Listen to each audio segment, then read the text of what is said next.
Hi hello ನಮಸ್ತೆ, welcome to Saksham media YouTube channel. So ಮೊದಲೇದಾಗಿ ಒಂದು ವಿಡಿಯೋನ ಈಗ ಲೈಕ್ ಮಾಡಿ ಹಾಗೂ ಚಾನಲ್ ಅನ್ನ ಇನ್ನೂ ಕೂಡ ಸಬ್ಸ್ಕ್ರೈಬ್ ಮಾಡದೆ ನೋಡ್ತಾ ಇದ್ದೀವಿ. ಸೊ ಬೇಗ ಎಲ್ಲರೂ ಕೂಡ ಇದೀಗ ಸಬ್ಸ್ಕ್ರೈಬ್ ಮಾಡ್ಕೊಳ್ಳಿ. ಸೊ ಇದೀಗ ಈ ವಾರ ಯಾರು ಎಲಿಮಿನೇಟ್ ಆಗ್ತಾ ಇದ್ದಾರೆ ಹಾಗೂ ಆರ್ಡರ್ ವೈಸ್ ಯಾರ್ಯಾರು ಸೇಫ್ ಆಗ್ತಾ ಇದ್ದಾರೆ ಅಂತ ಕಂಪ್ಲೀಟ್ ಆಗಿರುವಂತ ಒಂದು ಮಾಹಿತಿನ ಈ ಒಂದು ವಿಡಿಯೋದಲ್ಲಿ ತಿಳಿಸ್ಕೊಡ್ತೀನಿ. ಸೊ ವಿಡಿಯೋನ ಎಲ್ಲಿ ಕೂಡ ಸ್ಕಿಪ್ ಮಾಡದಂತೆ ಪೂರ್ತಿಯಾಗಿ ನೋಡಿ ಹಾಗೂ ಚಾನಲ್ನ ಇನ್ನೂ ಕೂಡ ಸಬ್ಸ್ಕ್ರೈಬ್ ಮಾಡಲಿಲ್ಲ ಅಂತಂದ್ರೆ ಈ ಕೂಡಲೇ ಎಲ್ಲರೂ ಸಬ್ಸ್ಕ್ರೈಬ್ ಮಾಡ್ಕೊಳ್ಳಿ. ಸೊ ಬನ್ನಿ ವಿಡಿಯೋನ ಶುರು ಮಾಡೋಣ. ಸೊ ಇದೀಗ ಎಲಿಮಿನೇಷನ್ ಪ್ರಕ್ರಿಯೆ ಕೂಡ ಇದೀಗ ಮುಕ್ತಾಯವಾಗಿದೆ. ಸೊ ನಿಮಗೂ ಕೂಡ ಗೊತ್ತೇ ಇದೆ, ನಮ್ರತಾ ಗೌಡರ್ ಅವರು ಆಲ್ರೆಡಿ ಇದೀಗ ಸೇಫ್ ಆಗಿದ್ದಾರೆ. ಇನ್ನು ನೆಕ್ಸ್ಟ್ ಆರ್ಡರ್ ಯಾರು ಸೇಫ್ ಆಗಿದ್ದಾರೆ ಅಂತ ಇದೀಗ ನೋಡ್ತಾ ಹೋದ್ರೆ ತನಿಷಾ ಕುಪ್ಪಂದರ್ ಅವರು ಸೇಫ್ ಆಗಿದ್ದಾರೆ. ಸೊ ಅದಾದ ನಂತರ ಇಲ್ಲಿ ಸೇಫ್ ಆಗಿರುವಂತಹ ಕಂಟೆಸ್ಟೆಂಟ್ ಬಂದ್ಬಿಟ್ಟು ವಿನಯ್ ಗೌಡರ್ ಅವರು. ಸೊ ಆಲ್ರೆಡಿ ಇದೀಗ 3 ಜನ ಸೇಫ್ ಆಗಿದ್ದಾರೆ. ಸೊ ಇಲ್ಲಿ ಮೊದಲೇದಾಗಿ ಸೇವ್ ಆಗಿರುವಂತಹ ಕಂಟೆಸ್ಟೆಂಟ್ ನಮ್ರತಾ ಗೌಡ, ಅದಾದ ನಂತರ ಇಲ್ಲಿ ತನಿಷಾ ಕುಪ್ಪಂದ, ಅದಾದ ನಂತರ ಇಲ್ಲಿ ವಿನಯ್ ಗೌಡ. ಸೊ ಇದೀಗ ಬಾಟಮ್ ನಲ್ಲಿ ಇರುವಂತಹ ಕಂಟೆಸ್ಟೆಂಟ್ ಬಂದ್ಬಿಟ್ಟು 3 ಜನ. ಸೊ ಕಾರ್ತಿಕ್ ಮಹೇಶ್, ತುಕಾಲಿ ಸಂತು ಅಂಡ್ ವರ್ತೂರ್ ಅವರು. ಇನ್ನು 4ನೇದಾಗಿ ಸೇವ್ ಆಗಿರುವಂತಹ ಕಂಟೆಸ್ಟೆಂಟ್ ಬಂದ್ಬಿಟ್ಟು ಇಲ್ಲಿ ಕಾರ್ತಿಕ್ ರವರು.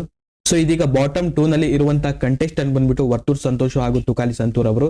ಸೊ ಇವರಿಬ್ಬರಲ್ಲಿ ಯಾರು ಇದೀಗ ಸೇಫ್ ಆಗಿದ್ದಾರೆ ಅಂತ ಇದೀಗ ನೋಡ್ತಾ ಹೋದ್ರೆ ವರ್ತೂರ್ ಸಂತೋಷ್ ರವರು ಸೇಫ್ ಆಗಿದ್ದಾರೆ ಅಂಡ್ ತುಕಾಲಿ ಸಂತೂರ್ ಅವರು ಎಲಿಮಿನೇಷನ್ ಅಂತ ಇದೀಗ ಅನೌನ್ಸ್ ಮಾಡಿದ್ರು.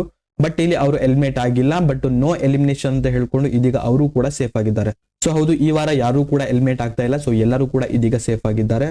ಸೊ ಇನ್ನು ನೆಕ್ಸ್ಟ್ ವೀಕ್ ನಲ್ಲಿ 2 ಎಲಿಮಿನೇಷನ್ ಪ್ರಕ್ರಿಯೆ ಇರುತ್ತೆ. ಸೊ ನಿಮ್ಮ ಪ್ರಕಾರ ಯಾರ್ಯಾರು ಎಲಿಮಿನೇಟ್ ಆಗಬೇಕು ಎಂಬುದನ್ನ ಪ್ರತಿಯೊಬ್ಬರು ಕಾಮೆಂಟ್ ಬಾಕ್ಸ್ ಅಲ್ಲಿ ತಪ್ಪದೆ ಕಾಮೆಂಟ್ ಮಾಡಿ ತಿಳಿಸಿ. ಜೊತೆಗೆ ಈ ಒಂದು ವಿಡಿಯೋವನ್ನ ನೀವು ಲೈಕ್ ಮಾಡಿ ಹಾಗೂ ಚಾನಲ್ ನ ಇನ್ನೂ ಕೂಡ ಸಬ್ಸ್ಕ್ರೈಬ್ ಮಾಡಲಿಲ್ಲ ಅಂತಂದ್ರೆ ಈ ಕೂಡಲೇ ಎಲ್ಲರೂ ಸಬ್ಸ್ಕ್ರೈಬ್ ಮಾಡ್ಕೊಳ್ಳಿ. ಅಂಡ್ ಇನ್ನು ವಿಡಿಯೋ ನೋಡಿದಕ್ಕೆ ಧನ್ಯವಾದಗಳು.